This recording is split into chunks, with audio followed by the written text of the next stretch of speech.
Hey everybody, welcome back to the channel. Today we bring you a brand new project. This is TJ Shack.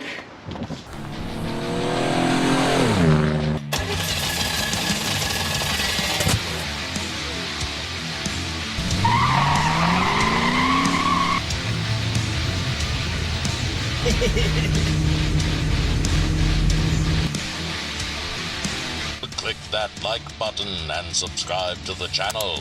Also, if you would like more content, follow social media at CodyCrafted on Instagram.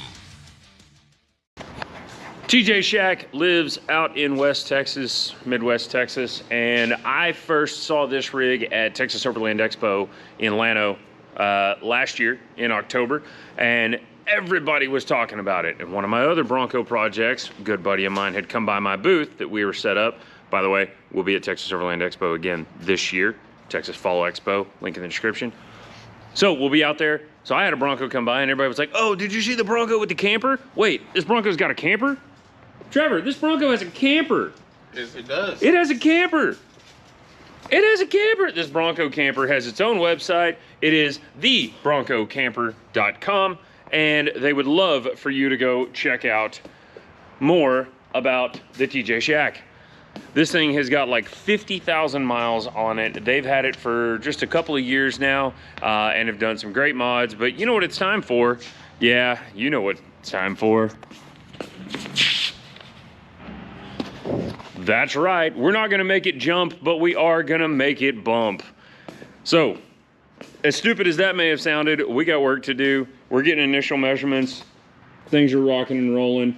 And we're gonna get up in the air. We're gonna start stripping this puppy apart, and we'll see you in just a minute. All right, we are making progress. Trevor worked most of the day while I was doing estimates on other stuff and running around. He has got the front end mostly torn down, and the rear end pretty much ready for its new leaf springs. And up here, what are you working on, Trev? Power steering pump and mount. This is from Desolate. So the thing is, the Econoline vans with a 351, E350, I think only. There's a certain year and option package or whatever. They came with a Saginaw style pump, a GM Saginaw pump, not the Ford pump, because everybody knows the Ford pump sounds like a blower. Like all the time. So, what we are doing is we are swapping out this here power steering pump for the Saginaw style. It's got the nice pretty billet pulley on here, and this awesome fabricated bracket holds the AC compressor in its factory location. Comes with a new belt. And so this guy is gonna make it where power steering runs cooler and has more assist when you need it, because you are probably running bigger tires, much like most of our customers. So, Trevor's working on that. We're gonna get the steering box AC out of the way, and we'll get that puppy mounted up. And in our pile of goodies, of course, front shocks, rear shocks, steering shaft, radius arms are off its powder coater. This is the sticker, oh, right there, heavy duty tie rod kit. Power steering kit all comes in here, has some nice new hoses, some PTFE AN line, a couple of fittings, new belt, and so that'll get that rolling. This is a very handy upgrade. We've done it on most of the Broncos that have come through here, and this also applies to your F-150. So if you're having F-150 power steering problems, this is a good way to help resolve it. Let us know if we can help on that. So we took her across the scales, and she's sitting about 62, 80, 66, yeah. So 66 and change. That's with me not in it. I had them weigh it without me, so our front rear numbers were a little more accurate. And so with the Desolate kit giving us at least 2 inches of height in the front, we needed to come up. So this spring number right here is actually for an F-250 with like the camper or snowplow package. These are the leaves that are going on, and the leaves that are coming off are over here. So there's our new one. Pretty. This is the shenanigans that they had. We've already cut this off. This is just sitting here. But that's a lot of add a leaf, helper leaf thing, and it goes bye-bye. So that goes away. This little 4-leaf pack, she gone too. And so new grade A bolts, new shackles, new leaf springs. I don't know how much lift we're going to get in the back on this, so we're kind of just winging it. If we have to, we can get a longer shackle to drop the rear down a little bit. If we have to, we can actually pull a leaf out of here, and as a backup plan, we got those guys. We got some helper bags. Because the TJ Shack pulls a little like military trailer. So that's what we got going there. And we got work to do. And we're back. All right, so status as of right now. We came up about 3 inches in the back, and we came up about 1.5 inches, 1.75 inches roughly in the front, even though these have been on their weight for a couple of days, just to try to see if they'll relax a little, but they haven't yet. So either way, we got a little shackled up action going on. As for right now, what we need to do is take a little bit of the weight out of these leaves. They've got like 8+ inches of arch built into them.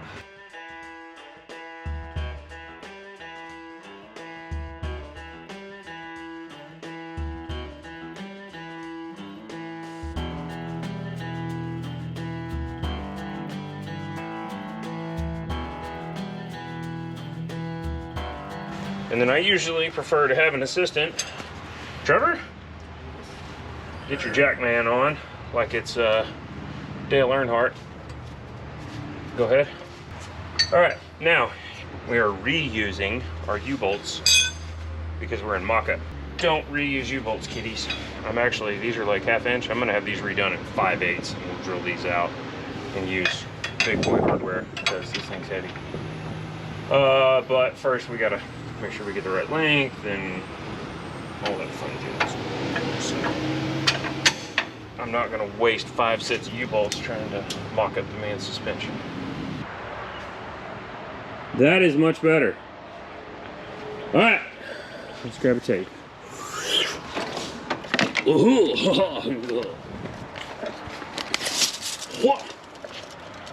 We started off at 35 3/4 originally. We wound up at 39-ish. Right now, we are, with blowing wind, 37. Ooh, 37 7/8. So we came down over 1 inch.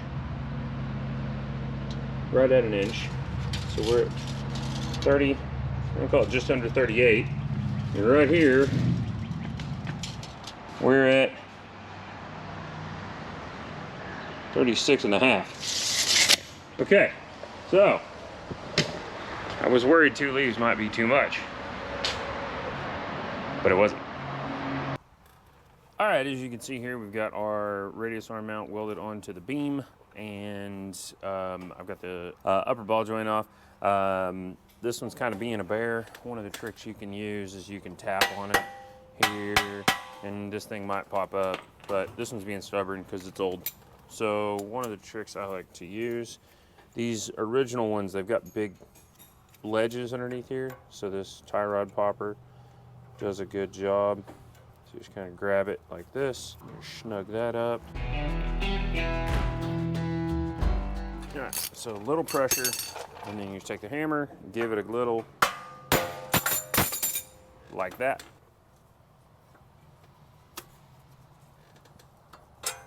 There we go. First thing we're gonna do, we're gonna check this ball joint. It's good and snug, so we don't have to worry about that. Lower's still good, still tight. Alrighty, so these are our SPC eccentrics. They've got all these markings and whatnot on them. But the guys at Desolate do an awesome job, and they say face out right here. So these slots are opposing each other. I always like to put a little anti-seize on them because, as you can tell, I'd rather not have to fight these things.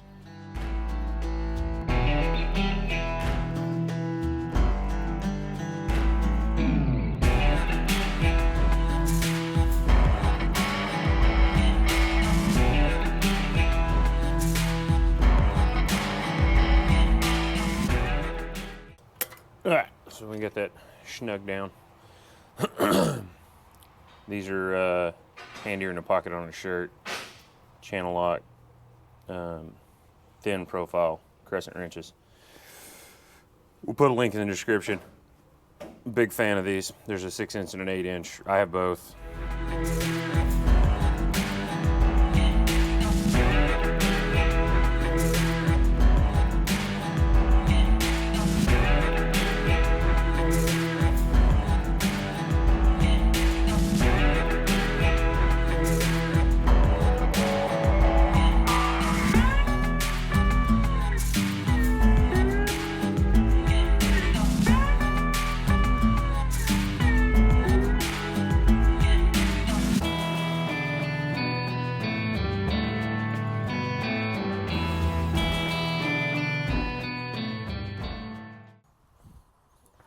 At this point in the process, we've got ride height that needs to be set. In order to do that on a beam front end, you actually have to do an alignment, essentially. You got to get it close.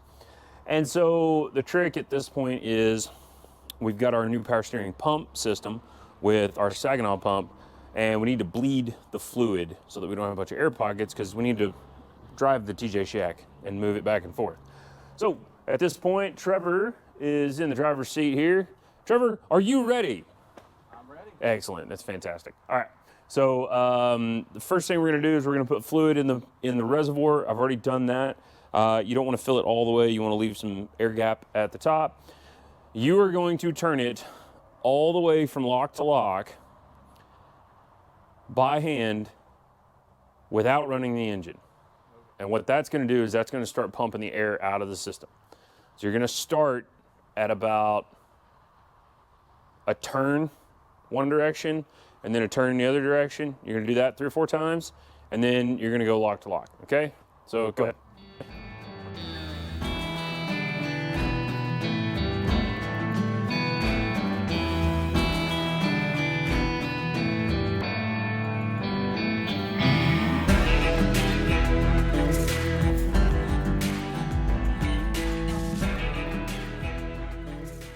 All right, so the next phase is, now that we've run it back and forth 20 plus times, go ahead and fire it up.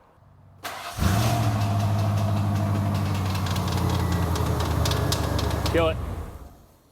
All right, sit rep. From underneath, it sounded like the fan clutch, and I was tempted to hold the fan and let it start and see if that changed it, but then I realized I wanted to keep all my fingers.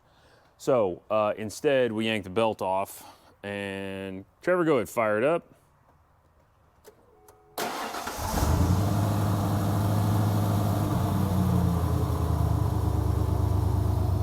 Yep, no clicky clicky. Don't know. So I think the fan clutch is bad because it's got some wibble wobble in it. So I think what we'll do right now is we'll yank the fan clutch off, and that way we still have all our belts and stuff. It's cool today. We're not going to drive it anywhere like that. But it is something that we need to, we need to be able to move this thing. Well, we're back after the weekend.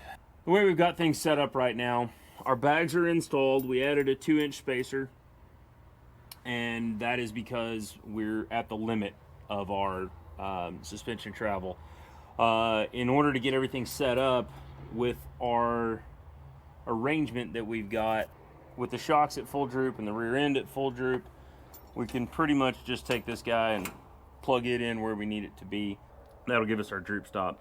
Pretty much in line with where the factory was. The other thing we've got to do is we've got to remount this air compressor setup. This is the controller and the compressor for the helper bags. Customer pre-installed it, but it wasn't quite in the right spot with our new upper shock mount. Once we get the rear end all set up, I'll be able to mount the exhaust. We're going to put a a little turbo style muffler right here, and then it'll just basically snake right here next to the shock, up and over, down, past the fuel tank, and then out the corner, because we don't want those fumes going into the camper and all that, and we don't want them stagnating underneath. This isn't a jumpy boy truck, so we're going for usability, not flexing on the Porsche, so to speak. So we got work to do, but that's where we're at right now. All right, guys, it's been a little bit. We've had a lot of work to do, but we are walking across the way here in the parking lot. That's right, the TJ Shack is on the alignment rack.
How you feel about it? Oh man, awesome, dude. Excited. Yeah, this is it. Really cool. So you've been telling me you've gotten bored lately. Bored, yeah. I had nothing to do, man. You had this thing for a few weeks and I needed something, but I think the boredness is over with, man. It's ready to go do some fun stuff. She's ready to party. Get it dirty.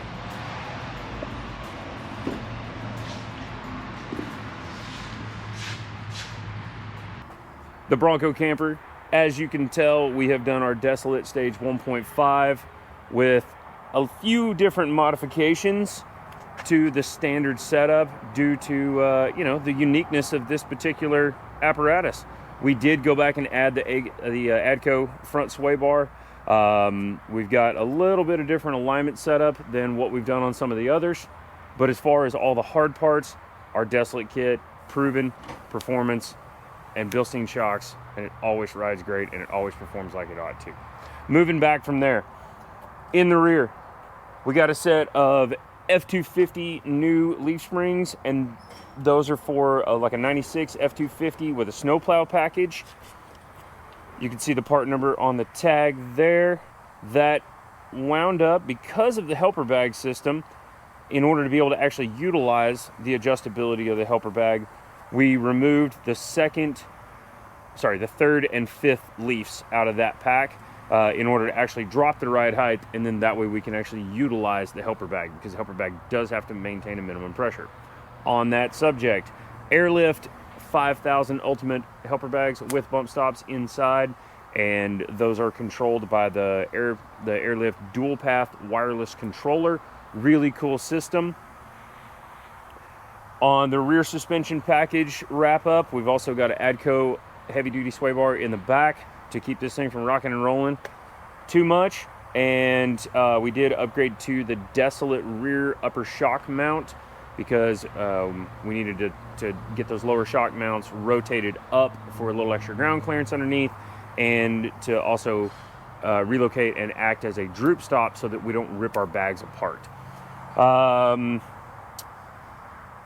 Stainless steel brake lines in the front, Borgeson steering shaft, all new heavy duty steering components in the tie rods, of course fresh alignment, and then we had to rerun the tailpipe because our suspension setup has changed. Up underneath there is a Summit 2.5-inch fully welded turbo muffler with a couple of snaky bends in order to work things around, and then we kind of dumped it off underneath-ish.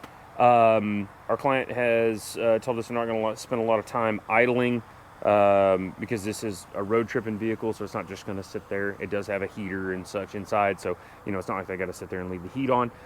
So we kind of got it tucked up underneath because we don't want to worry about ripping that exhaust pipe off.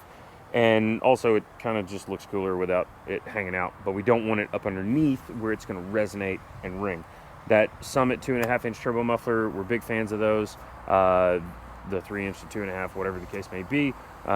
They provide a really nice mellow tone, but without getting raspy on V6s. We use these on the high school sport truck. We've used them on our Vet with the Holly Sniper install, and several other projects. So I'm a big fan of these. They're a great value, and they sound bueno. They give you that classic muscle car sound.